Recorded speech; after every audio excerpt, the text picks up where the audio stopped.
नमस्कार दोस्तों, आपका एक बार फिर से हार्दिक स्वागत करते हैं साथियों। एग्ज़ाम हेल्पर आरपीएससी, आरएसएसबी की यूट्यूब की जो साथियों पीवाई की सीरीज यहाँ पर चल रही है, उसमें आपका एक बार फिर से हार्दिक स्वागत और अभिनंदन है। साथियों तो मैं बता दूँ, सेकंड ग्रेड साइंस के पीवाई की सीरीज की हम बात कर रहे हैं। पेपर हमारा अभी जो चल रहा है साथियों, वो है 2013 का पेपर्स का सॉल्यूशन अभी चल रहा है, जिसके सभी पीवाईक्यू यानी कि ऑफिशियल साइट से लिए गए पेपर के ट्रस्टेड जो साथियों ऑफिशियल साइट है आरपीएससी की, वहाँ से हमने सीधा पेपर डाउनलोड किया और वहीं से मैं आपको सॉल्यूशन प्रोवाइड करवा रहा हूँ। तो साथियों पहला जो क्वेश्चन है आज की सीरीज का, आज का जो सेकंड पार्ट अपना है 2013 का पेपर का, उसका जो छोटा सा वीडियो साथियों रहने वाला है। तो इसका साथियों पहला जो क्वेश्चन है वो यहाँ पर बनकर आ रहा है साथियों। वो क्वेश्चन जो है साथियों वो है यहाँ पर, सजीव विभेदित कोशिकाएं जिनमें विभेदन की क्षमता नष्ट हो चुकी है, कुछ परिस्थितियों में विभाजन की क्षमता पुनः प्राप्त कर लेती है, इस घटना को क्या कहते हैं? एक बार इंग्लिश में देख लीजिए। द लिविंग डिफरेंशिएटेड सेल्स यानी कि सजीव विभेदित कोशिकाएं जिनमें विभेदन की जो क्षमता है साथियों, तो जो उनकी जो कैपेसिटी है डिवाइड होने की, वो अब साथियों नष्ट हो चुकी है, लेकिन फिर भी कुछ कंडीशन में, कुछ परिस्थितियों में वो साथियों डिवीजन की जो क्षमता है यानी कि विभाजन की जो क्षमता है वो फिर से प्राप्त कर लेते हैं, फिर से सर्टेन कंडीशन में वो विभाजन की क्षमता प्राप्त कर लेती है। तो ये परिघटना क्या कहलाती है? डिफरेंशिएशन कहलाती है, रीडिफरेंशिएशन कहलाती है, मैच्योरेशन कहलाती है, या डी डिफरेंशिएशन कहलाती है। तो साथ ही इसका सही आंसर वो हो जाएगा मेरे दोस्तों, वो है सही आंसर, इसको डी डिफरेंशिएशन इसको कहते हैं, निर्विभेदन इसको कहते हैं। ये प्रश्न बहुत इंपॉर्टेंट है साथियों। अब की बार 2022 का जो पेपर हुआ था साथियों, उसमें भी इस प्रश्न से जुड़ा एक कथन यहाँ पर आपको देखने को मिला था। तो साथियों ये जो टॉपिक है आपको सीधा सीधा मेंशन किया हुआ है 2022 वाले सिलेबस में। तो साथियों यहाँ से एक टॉपिक, एक क्वेश्चन बनने की प्रबल संभावना है। तो साथियों ये एक महत्वपूर्ण बिंदु यहाँ पर हो जाता है।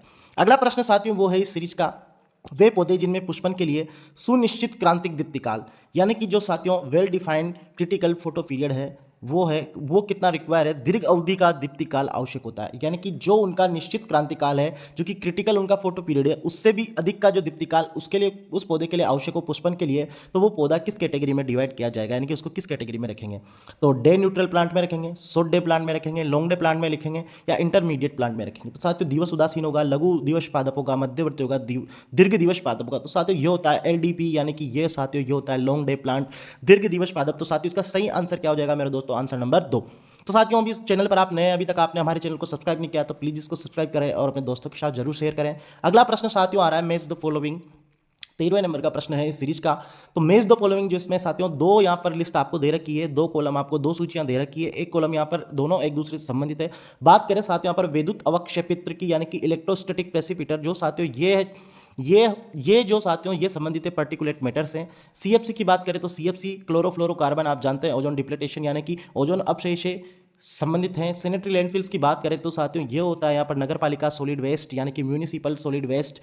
यूट्रोपिकेशन जो बताया साथियों, यूट्रोपिकेशन बहुत अच्छी टर्म है, कई बार यूट्रोपिकेशन पूछी गई है। इसका सीधा सीधा संबंध है झील एजिंग ऑफ लेक से, यानी कि झील का काल प्रभावन से। यूट्रोपिकेशन साथियों एक अच्छी टर्म है। सुपोषण इसको आप पता है, एल्गी ब्लूम, जो सब ये इसी से संबंधित होता है। इस चीज को ध्यान रखें। तो साथियों बड़ा ही अच्छा प्रश्न था जो कि हमने देखा। अगला प्रश्न साथियों यहाँ पर क्या आ रहा है, ये साथियों लाइकेंस में कवकांश का क्या कार्य है? यानी कि आपको ध्यान है, लाइकेंस जो होता है साथियों, लाइकेन जो होती है वो दो पदार्थों से मिलकर बनी होती है, दो चीजों से मिलकर बनी होती है, वो है शैवाल और कवक। साथियों यहाँ पर जो माइक्रोबायोन्ट जो है साथियों, यहाँ पर कवक वाला जो पार्ट है उसका क्या रोल होता है? आप देखते हैं ऑप्शन में, जल का अवशोषण करता है, बिल्कुल साफ, जल का अवशोषण कवक वाला पार्ट करता है। ये तो खनिजों का भी अवशोषण जल वाला, कवक वाला पार्ट करेगा, लेकिन सुरक्षा प्रदान करने का जो कार्य है वो भी ये करेगा ही करेगा। तो भाई इसका सही आंसर उपयुक्त सभी हो जाएगा। तो ऑल द अबव यहाँ पर जो है वो साथियों कवकांश वाले भाग का कार्य, यहाँ पर तीनों कवकांश वाले भाग के कार्य हैं। बात करें सेवाल वाले भाग के, तो सेवाल वाला भाग जो है साथियों पे भोजन बनाने का कार्य करता है। तो साथियों भोजन से संबंधित जो, अगर फूड से संबंधित अगर कोई बात आती है तो साथियों वहां पर अपन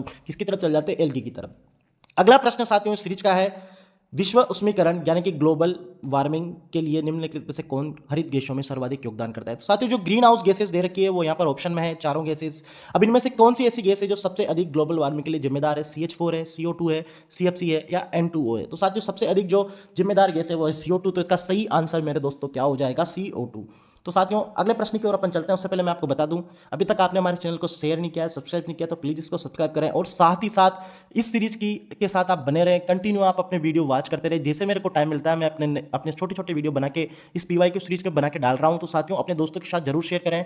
और अगला जो प्रश्न है वह है, हृदय पेशी यानी कि cardiac muscles fibers are straight होते हैं, वॉलेंट्री होते हैं, अरेखित होते हैं, या फिर वॉलेंट्री होते हैं? स्ट्रेट होते हैं, इनवॉलेंट्री होते हैं, अरेखित अनैच्छिक होते हैं? तो साथियों ये वो प्रश्न है जो हमेशा कंफ्यूज करता ही करता है, और ये फिर अपन गलत कर देते हैं, फिर अपना प्रश्न नेगेटिव में चल जाता है। तो साथियों कार्डिक मसल्स, इसको एक सीधा सीधा याद करने का शॉर्ट ट्रिक है, वो है SI। दिल से बोलो एसआई। एसआई भर्ती अभी प्रकरण चल रहा है, तो साथियों आपको ध्यान होगा, एसआई कार्डियक मसल की बात कर रहा है तो अपन को एसआई शब्द याद करना है। दिल से क्या बनना है? एसआई। ईमानदार क्या बनना है? पुलिस सब इंस्पेक्टर बनना है। एसआई बनना है, तो एसआई बनने के लिए साथियों क्या होना चाहिए? स्ट्रेट होना चाहिए, इनवॉलेंट्री होना चाहिए। तो स्ट्रेट और इनवॉलेंट्री अपन देखेंगे तो ये ऑप्शन नंबर 2 में रेखित और अनैच्छिक कार्डियक। दिल की जो मसल है साथियों स्ट्रेट होती है, एकदम सीधी होती है, और इनवॉलेंट्री होती है, आपकी इच्छा से नहीं धड़केगी, वो अपने आप धड़कती है। ठीक है।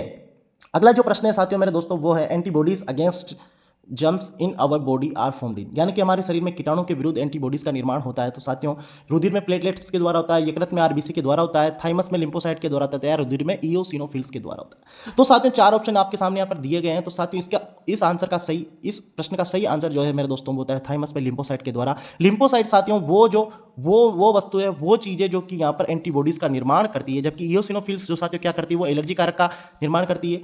प्लेटलेट्स है वो रुधिर में थक्का बनाने का कार्य करती है। तो साथियों इस सीरीज का अगला प्रश्न, आज का जो है अगला प्रश्न है वो है यहाँ पर पिट्यूटरी की अग्रपाली, यानी कि पिट्यूटरी की साथियों जो एंटीरियर लोबी है, एंटीरियर आगे वाली लोबी है, उसमें कौन से हार्मोन स्रावित होती है?